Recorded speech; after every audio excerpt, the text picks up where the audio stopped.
to another edition of Grown Folks Business on a wonderful, little breezy today, but a good Thursday night. We are maybe in a skeletal crew status. We had some technical difficulties, but we got the mainstays, Meryl and Bob here, and anybody else that wishes to chime in, find your way to us. Meryl, I'm not sure if the links that you sent out will still apply because of the technical issues, but if you find your way to us, come on and join the party. Otherwise, we'll have a good streamed and recorded conversation. This topic is worthy of revisiting, I'm sure, after tonight. So we will be worthy of revisiting. So we'll come back to it if need be. But we're going to make the most of our time because it is nearing the end of the semester, and I've got so much other brain space that is occupied. But it will not and cannot stop something that's near and dear to my heart, and that is the depiction of Black Americans in cinema and film and media in general. That's pretty much the topic we will have planned to discuss tonight. I titled it Imitation of Life, the continued exploitation of Black Americans, especially in film and media. I've held this as an important aspect of not just my research and not just my my interests, but as a youth who was inundated with images and entertainment in the realm of TV, which is still a fairly new way of communicating. I mean, it's only been around for 80 years maybe. And in the way that we know it, it's only been around for maybe 45. Now we've just leaped forward in a ridiculous amount of time into on demand and watch what you want to watch when you want to watch it. Just we're at a whole new stage of being inundated with narratives that if they don't do anything else, structure the way we view the world, whether we know it or not. Reality TV is like 30 years old now, but how much has it been accelerated and maximized in the last 10 to 15 years? So with all that being said and all of that being understood as best I can communicate it to you, the depictions, the portrayals of Black Americans is something that has always concerned me as long as I can remember, especially when it comes to film and television shows, of course. Who's controlling the narrative? Why is it that stereotypes run amok while the way that I know Black life to be, in my opinion, is seldom reflected for me to see in a sustained manner? You have glimpses, you have moments, but that sustained aspect is what I've been wanting and desiring for such a long period of time. So I'll just start this off with the folks I have here in the space, asking a couple questions and take your time with them, but we'll get to a little meat as we progress. So I'll begin with this one. And I think it's one of those rhetorical questions, but I still want to hear your response. Can we all agree? Can the three of us here agree that art is subjective? But I'm going to add on to that before you answer. What makes it subjective? What makes it so? What makes it art subjective? So I'll start with you, Meryl. Yeah, I think no, I do agree that art is subjective because it really what someone is interested in or makes somebody laugh or makes somebody cry or makes somebody think is different. And I feel like especially in today's, there's so many different options. We were growing up, we're right in the middle of Gen X, man. So like there weren't a lot of TV stations. You had like the 3 main networks, and then eventually Fox came on when, maybe around middle school, I was starting noticing that. And then you got all of these streaming options and all of these other folks that are providing all this really great content.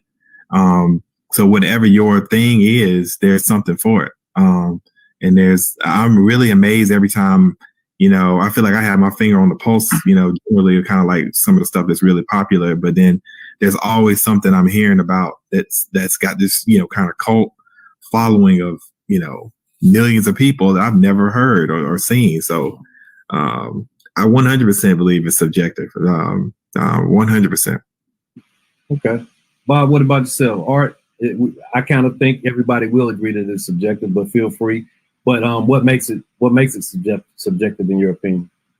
Well, I think that whoever makes the art is making it from some place. But when we see the art, we don't necessarily know what that was. And so we lay into it what we see in it. We can't know for certain what the maker was actually had in his head or had in his heart or had in his soul when he made it, or her or she made it.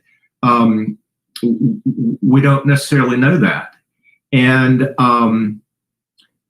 I think most artists want it to be subjective. They want it to speak to the viewer in some ways in the viewer's own way, though I think they also have an agenda when they make their art. But unless you really can have the conversation and really talk through it, how can it be anything other than subjective at the end of the day? Absolutely. So art is subjective. I think, Meryl, you pretty much alluded to the old saying that, beauty's in the eye of the beholder. So whoever's interpreting what they're seeing, as Bob is stating, the artist does not have a responsibility to explain, and I hope this is where you're going with that, Bob, doesn't have a responsibility to explain what their art is. They can choose to. Conversation can take place that gives you insight as to why they came up with what they did, but they don't have to. Okay, I will accept that. Those are pretty much my sentiments also.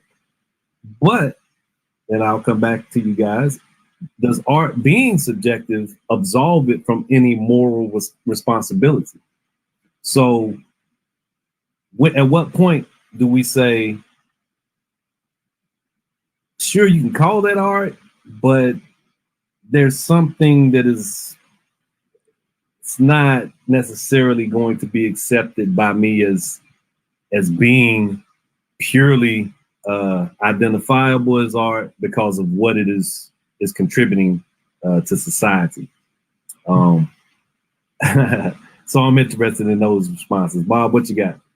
So I'll answer that in a kind of a backward kind of way.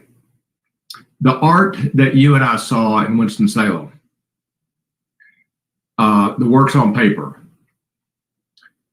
that art was done by artists who cared about what they were doing, but who did not have an expectation of it being financially viable, because that was black-made art, and there was not a market for black-made art when that art was made, but they made it anyway. So there's a purity and an honesty around that art that I think is very different than what we find around like movies and TV shows and that sort of thing, where you're consciously making stuff to be consumed, and you have a desire for it to be consumed as much as it can possibly be consumed. And so then it becomes that becomes a commercial venture, not an art venture. And the commercial interest of the endeavor, I think, control that much more than the artistic aspects of the venture. Now, if you've got a maker that's really passionate, that's already successful enough to be able to control the story and to be able to control the message, and who's passionate enough about being honest and true and having purpose and value, now you've got a different equation.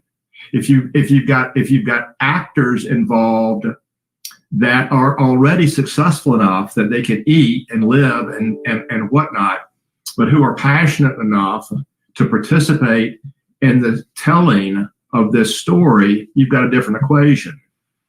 But that's a lot of hurdles to jump over in the world of TV and movies. Well said.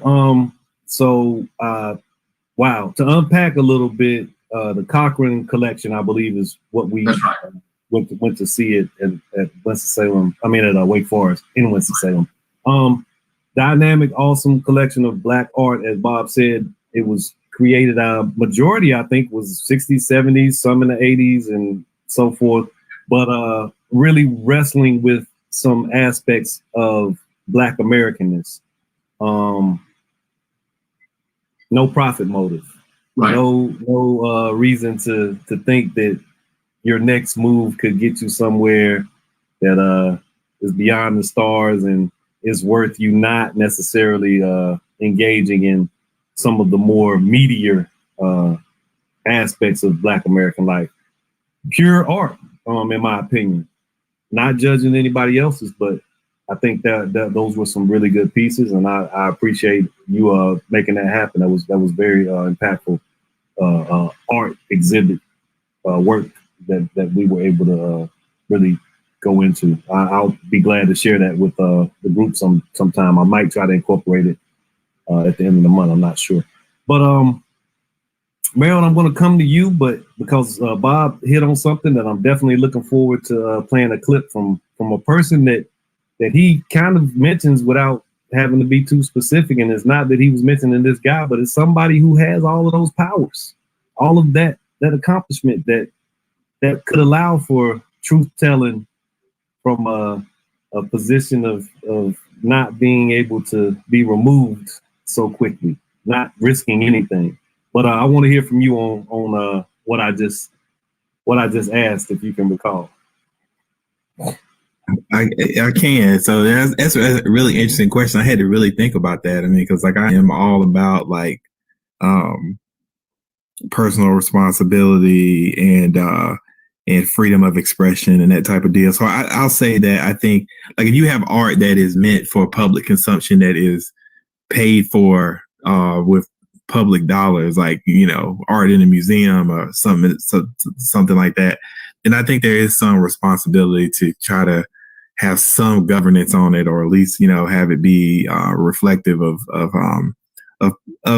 you know, but you want people to be able to push it a little bit and be able to give you like their vision of what they're expressing. But there's probably like a little bit more governance on stuff like that. But as far as like, you know, mediums that are television, movies, it's not that person's responsibility to make that fit some ideal or be positive in somebody's eye, because we all bring different experiences and different values to the things that we see. So like, I don't think it's possible to expect someone to have that responsibility. The network TV shows have a different standard to bear of what they feel is decent and or whatever, and cable TV and other streaming services can go a little bit off the beaten path. And there really shouldn't be any restriction. I know it's not tasteful. Morally, is it right to have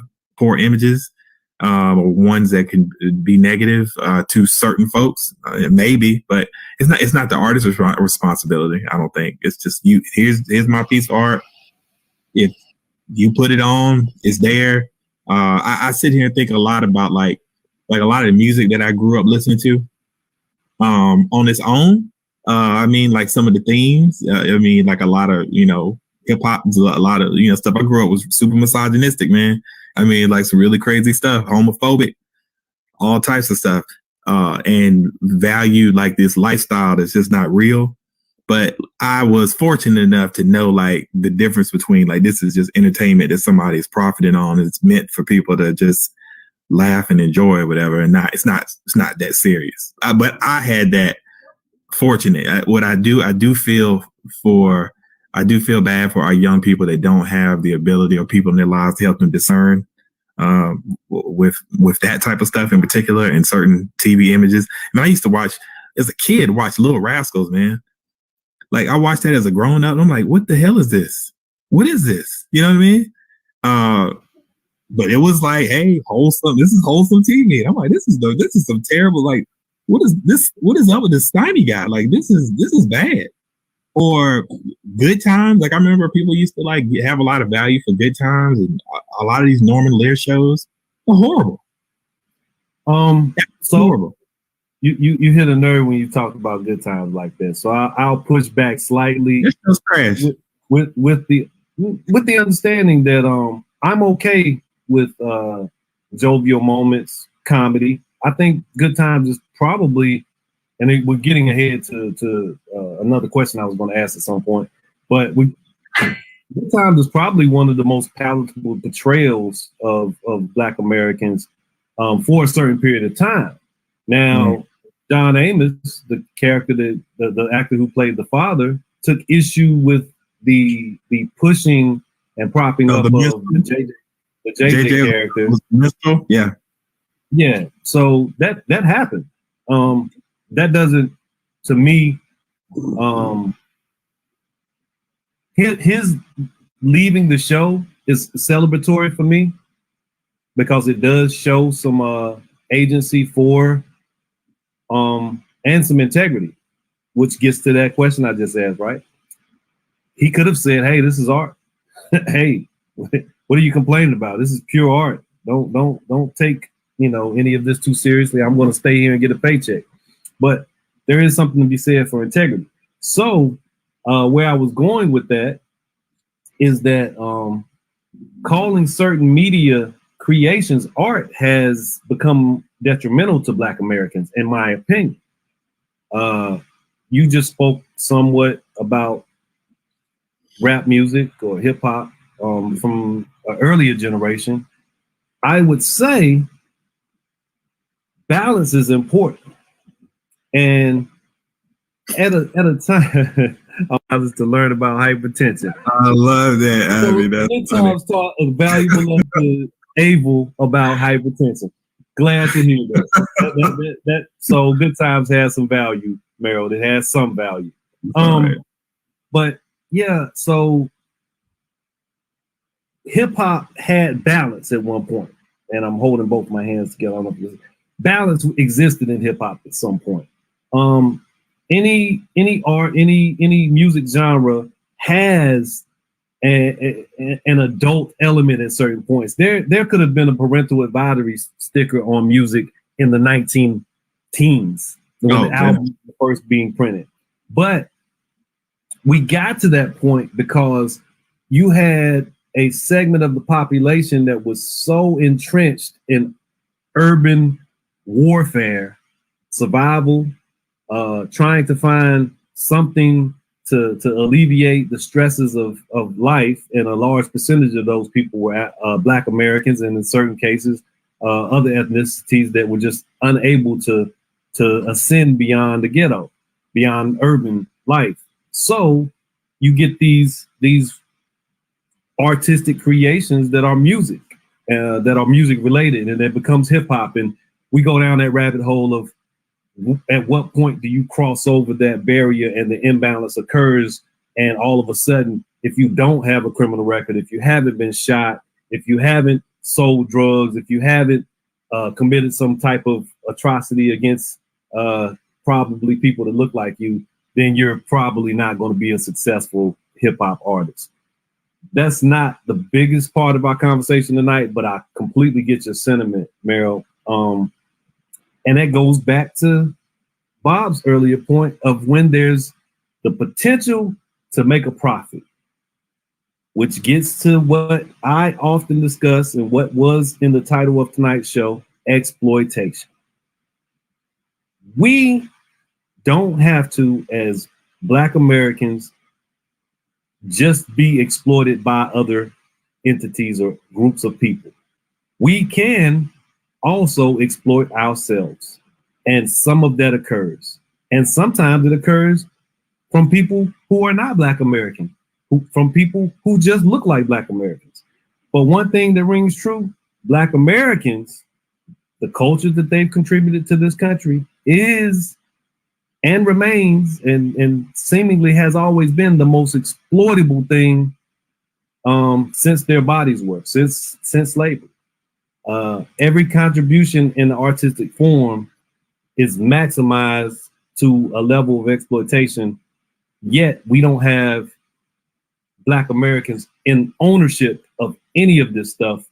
And I mean it to the highest levels. You can get a P. Diddy and a Suge Knight, and that's about as far as I recall as far as significant producers. You can get a Jay-Z, but you don't have that positional Black American who truly is in charge of some Columbia Records, some element of entertainment to that nature. You got Tyler Perry in film stuff, but stop right there. Not a big fan of that stuff. I have a clip. That's where I'm going with this thing. So I will, and Merrill, I just, you bring him up in context. He is the person that Bob alluded to as being the one who does not have to remain hog-tied or restricted by what he can do in those spaces. He received an award at the Academy Awards ceremony this past one, which was, blase blah. I didn't watch it. I just happened to catch the clips and the highlights. But he received an award. He gave his speech, and I'm going to play it. And after I play it, those of you listening at home or watching on Facebook or wherever you are, and Merrill and Bob, please tell me if, in your opinion, anything's missing from this speech. So let me get it set up and rocking and rolling.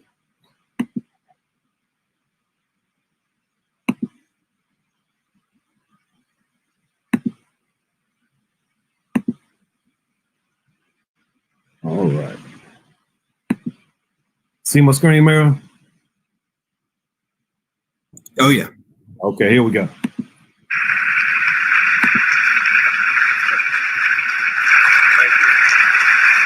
you. That's incredibly kind. Thank you so much. They only gave me a few minutes, so I want to say a very special thanks to Ms. Viola Davis, who is nominated tonight and doing this. Thank you. I really appreciate it. To the Board of Governors, especially to Whoopi Goldberg, Ava. When I set out to help someone, it is my intention to do just that. I'm not trying to do anything other than meet somebody at their humanity. Like case in point, this one time I remember maybe it was about 17 years ago, I rented the building and we were using it for production. And I was walking to my car one day and I see this woman coming up out of the corner of my eye and I say, she's homeless, let me give her some money. Judgment. I wish I had time to talk about judgment. Anyway, I reach in my pocket and I'm about to give her the money. She says, excuse me, sir, do you have any shoes? It stopped me cold because I remember being homeless and having one pair of shoes and they were bent over at the heel. So I was like, yeah.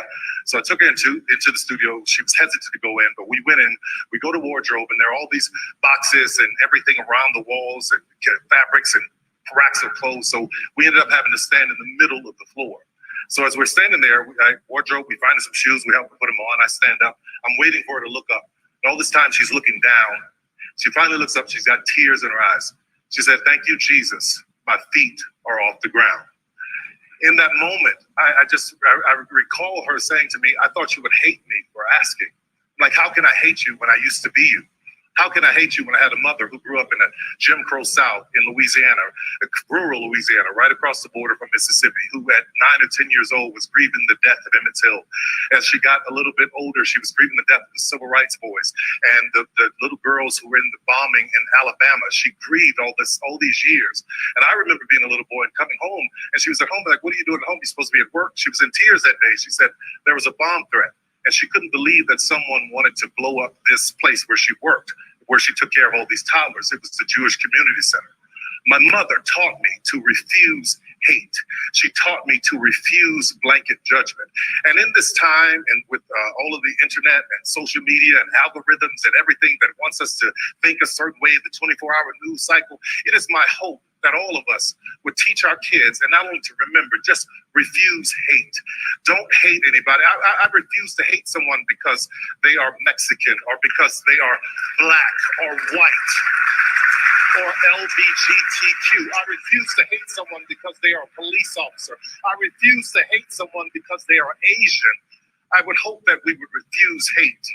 And I want to take this Jean Hersel Humanitarian Award and dedicate it to anyone who wants to stand in the middle, no matter what's around the wall, stand in the middle, because that's where healing happens. That's where conversation happens. That's where change happens. It happens in the middle. So anyone who wants to meet me in the middle, to refuse hate, to refuse blanket judgment, and to help lift someone's feet off the ground, this one is for you too. God bless you, and thank you, Academy. I appreciate it. Thank you.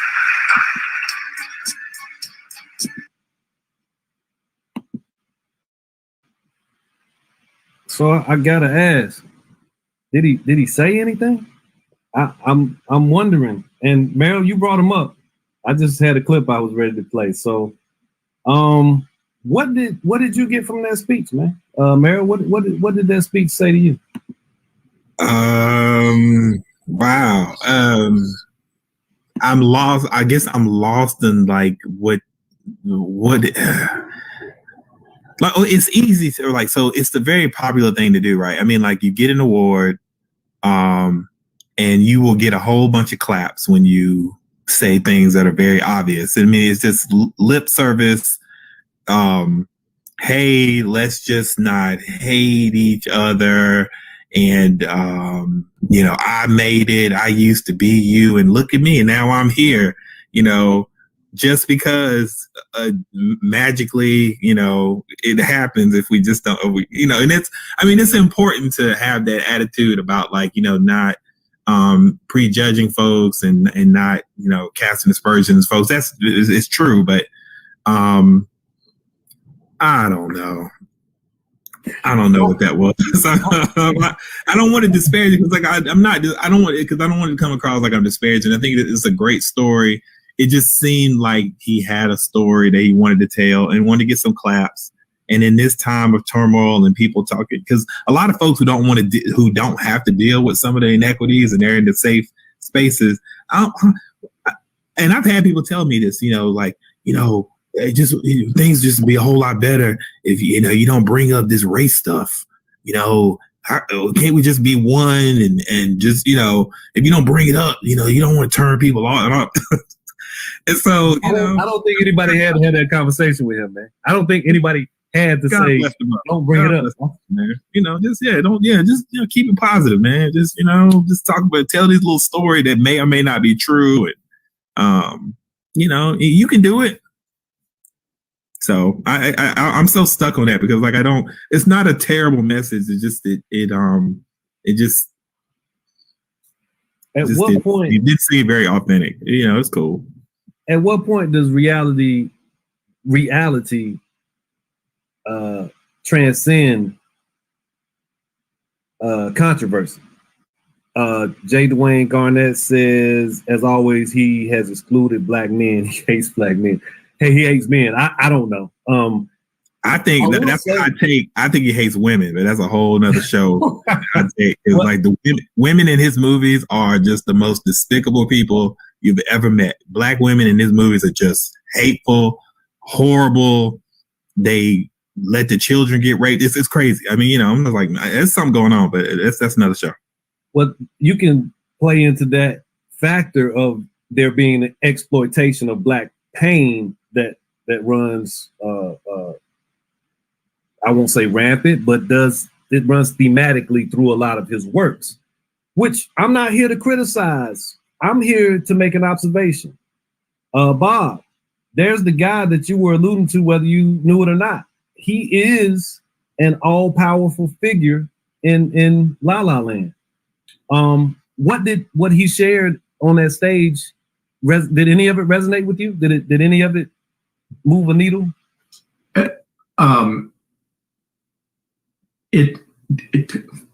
it demonstrates to me that he's choosing not to use his power. Well, not to use his power in a really constructive way. You know, and his remarks are nice sounding, and you know that they're the remarks that you can get cheered for saying, but he's sidestepping responsibility, choosing responsibility, I think, to, and he's articulating kumbaya. Well, we're not that. Yeah, okay, but that's not where we are. And you know, and nobody can have a hard time with the concept of well, some people can, but no well-intentioned person can have a hard time with the concept of kumbaya, right? But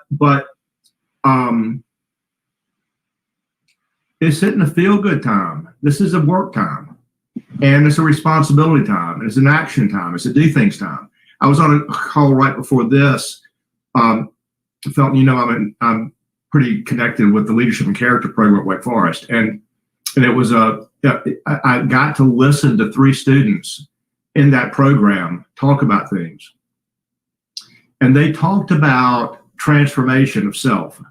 And they talked about responsibility, and they talked about engagement of people that are different with different experiences. They talked about building friendships and respect with people that are different, that grew up differently.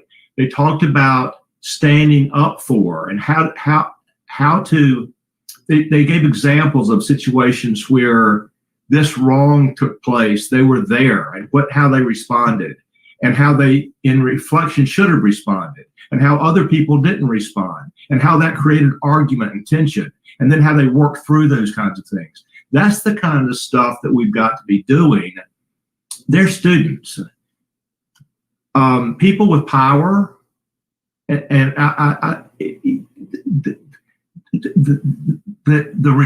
you've got a responsibility, it's not an option. If you've got power, whatever resources you have, or whatever privilege you have, or whatever you have, not just that, you have a responsibility to use it. And I think that's what feels so missing in what he just said. I would totally argue that speech was made more so with you in mind, Bob, than me. I would agree with that. Now that you said you saying that sounds true to me. Yeah, there's an intentionality that he was, in my opinion, trying to communicate. He was intentional in trying to make sure it was understood. Hey, to protect his place. Yeah, this is a moment that I'm gonna let it be known that I without possibly acknowledging it, have transcended the racial restrictions that America presents to Black Americans. Therefore, they must not exist in the way, they can't exist in the way that they're being communicated otherwise. And I have to protect my place that I've arrived to, as opposed to risk it to do things that could be constructive to what really needs to be happening. Otherwise, the ground shakes and something shifts if you really, really take a moment to challenge, or to be challenged, or to engage and be criticized, to meet the criticism with a discussion versus a dismissive attitude. I'll share for those parties here. I'm blocked by Ava DuVernay on Twitter, and I don't really know why. I'm not much of a Twitter guy, but what I do say does relate to the depiction of Black Americans in Hollywood and in media in general. I've made some strong statements here and there on Twitter about those things, and I'm guessing that one of them found their way, or maybe I added her in something. I don't know. But the bubble exists on both sides. All in, everybody can bubbleize themselves. They can go with a group of people and say, hey, what we're doing here, it got us here, so it must be that makes it justifiable, and everybody else, they can't know what the hell they're talking about. So no criticism finds its way in there. And by criticism, I mean feedback more so than anything else. I don't mean condemnation. Conversation, engagement. When somebody can say, well, look what I've done, that should tell you who I am. I can look at what you've done, but what are you doing at this moment? You don't have to do it for me. You don't have to do it because I'm saying something to you. Bob just alluded to it. Meryl, you've been talking about it. Circumstance, our current circumstance. It requires voices to be heard that could just be silent or could just play the game and continue to be celebrated. I want to make a comment that I think is true, or I wouldn't make it if I didn't think it was true, right?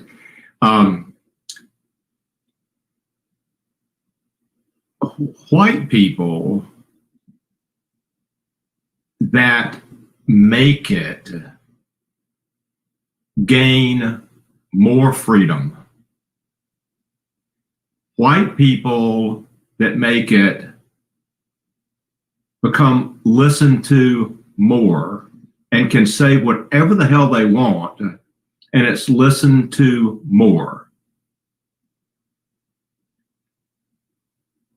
It can be as outrageous can be, and it's listened to more, simply because they've made more money, they've achieved more power, and that elevates them. Not saying that's right, I'm saying that's the way it is. Thinking about it, it's really interesting to me that if you're from other than the power structure, the need to feel constrained more and boxed in more in order to preserve your success, or the need to feel you've got to play the game more, fit in more in order to preserve or continue to enhance your success is completely different. It's a complete reverse from what white people feel. So just, and I think that's true. Yeah, just to give that balance perspective another go outside of music, in the depiction in media, there's been something that took place that made the efforts of the white people you're mentioning, Bob, not as required in the first place. They don't have to try as hard. Why? Normalization of what it is to be white in America, because you can just be a white visitor and you still get certain privileges and get certain appreciations that come with being in America, because it's a very racist country. So when you think about this, the normalization, the nuance, the dramaticism, the humanization of white America has taken place over a significant, and continues to take place over a significant amount of time in film, television, cinema. My entire argument for the lack of any morality, integrity in certain cases in Black representation, Black American representation in media, is that we've been here the same amount of time. We've suffered through the grotesque depictions that encouraged and allowed for us to continue to remain in bondage. We suffered through the depictions and the desensitization to our gruesome deaths during Jim Crow, during an elongated period of lynching and brutality visited upon Black bodies. We've suffered through all of that. We got to a place in the late 60s, early 70s, where it was finally being communicated via media, film, some cases television, that Black people could be fully developed characters in these media spaces. And I speak specifically of three films that I did my thesis on, and that's The Learning Tree by Gordon Parks, Sweet Sweetback's Badass Song by Melvin Van Peebles, and The Spook Who Sat by the Door, directed by Ivan Dixon, based on a book written by Sam Greenlee. There was a wonderful opportunity that was missed and that was taken away intentionally once Hollywood saw that Black Americans were interested in nuanced portrayals of themselves. They were actually interested in seeing themselves outside of the buffoon, the Little Rascal, Stymie, or Buckwheat. They were interested in seeing themselves depicted as fully humanized individuals that were flawed, that dealt with the ills of life, period, that could laugh, that could cry, that could have fun. But in those instances, it didn't leave the context of what it is to be Black in America. But you know what happened? Once they saw that the dollars were there, Hollywood was suffering at that period of time, losing money, Blaxploitation happened. They started making all of these movies that, now you want to talk about some terrible movies and depictions, Meryl, you can go find what you want in the 70s. And they cashed in on the fact that Black Americans wanted to see themselves on screen. And I'm talking a lot because I'm going to wrap this up. We have to get we're going to have to do a part 2 or 3 to this show. So you accelerate the time frame, the lack of nuance that takes place in the mid 70s, late 70s. We get into the 80s and 90s, and it's a pick one or pick two Black film creators that can really shine and be bright. But we won't have but so many. And hey, we'll wrestle with this and wrestle with that, but not too hard and too heavy. And now we get to a place where there is an actual conversation that needs to be had in my mind. One that Cecily Tyson, RIP, and grateful for the many works that she put out over her long career. One that she was interested in having, or she had already made up her mind about. What made me decide to make this tonight's topic was the fact that a Black British actor won an Academy Award for playing a Black American icon in Fred Hampton. He celebrated. They awesome job is what they say. I thought of it as more of an imitation job and not an embodying job. Was not very impressed with the film overall. That's my personal opinion. But I say all of this to say he's the second actor recently to be celebrated for playing a Black American icon. And I say recently because you have Cynthia Erivo, who played Harriet Tubman. You also have the reason why I think Ava DuVernay blocked me, her desire to elevate Black British actors in Selma, a film I haven't watched. But this is not a nativist comment by me. I don't think of this as being something that is necessarily bashing. I thought 12 Years a Slave was an awesome movie, and Chiwetel Ejiofor is another Black British actor. I'm not someone who's sitting here saying that they shouldn't work, they don't deserve to work. I'm saying that at every turn and instance, you can't tell me that there's not a Black American who's available to play these roles. Also, that there's not a Black American who's available to play these iconic roles that has some innate, just built in something in their DNA that will help them bring something more to the character and to the person they're portraying. Samuel Jackson alluded to this in the conversation. But what you receive when you say these things, I noticed, is that you're being hateful, you're being divisive, it's not realistic. It's unnecessary. You should celebrate it anyway. Everybody's Black. Are they? I'm going to end on this note because it's very important that I get to some other things I have to do tonight. But listen, I know an outstanding Black actor, someone I hold in very high regard that I've had conversations with. I actually interviewed him for my thesis, but I didn't use the interview. And I won't say his name because there's no need, but he's more than capable. But he tells me he needs work just like anybody else. That goes directly back to what Bob was alluding to earlier.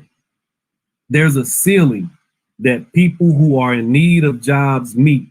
So what are they willing to compromise themselves for in order to get that work? I can't knock that. Therefore, when we see those people like Tyler Perry, like Ava DuVernay in certain places, in certain spaces, and they don't engage with the heavier topics, my final question for everybody to ponder in your own time is, who represents Black Americans in Hollywood? I'll come back to that. Maybe we'll make this next week's show, Meryl, if that's okay. We can have a part 2. Those of you who are able to chime in, feel free to join us in the space because I think the conversation is needed. This is not with malice. I don't dislike anybody. I'm a big fan of art. I write. If you write something, or if you draw something, or if you shoot something with a camera and you put it out there to be scrutinized, then you should receive the feedback as being, hey, you got somebody's attention. So I'm just giving some people some attention. I appreciate the time and space, Meryl, and I hate that I took all the air out the room at the end right here. But I had to get some points out, man. Have a couple words before we get out of here. Bob, say a couple things, and Meryl will come to you and let you take us out of here. No, I don't have anything to add. Thanks. I think this has been a really good discussion. Thanks, man. Yeah, I would agree. It could lend to, having a longer one, so I love the idea of being able to kind of revisit it. When you did say something that you were talking about, Melvin Van Peebles and that Sweetback's Badass Revenge. There's a wonderful movie that his son Mario did that documents like that whole time. So I would advise people to look at it. And then you mentioned Miss Arrivo. She is portraying Aretha Franklin right now in this anthology series on Hulu about her life, and so it's a really interesting show. But yeah, this is good. No, a lot of work to do, a lot of interesting conversations, a lot of ways to take it. I think a lot about. I try to not be so judgmental about what people value. I mean, there are some folks that value things that don't necessarily resonate with me, but it's a success symbol to them, and it's allowed them to be able to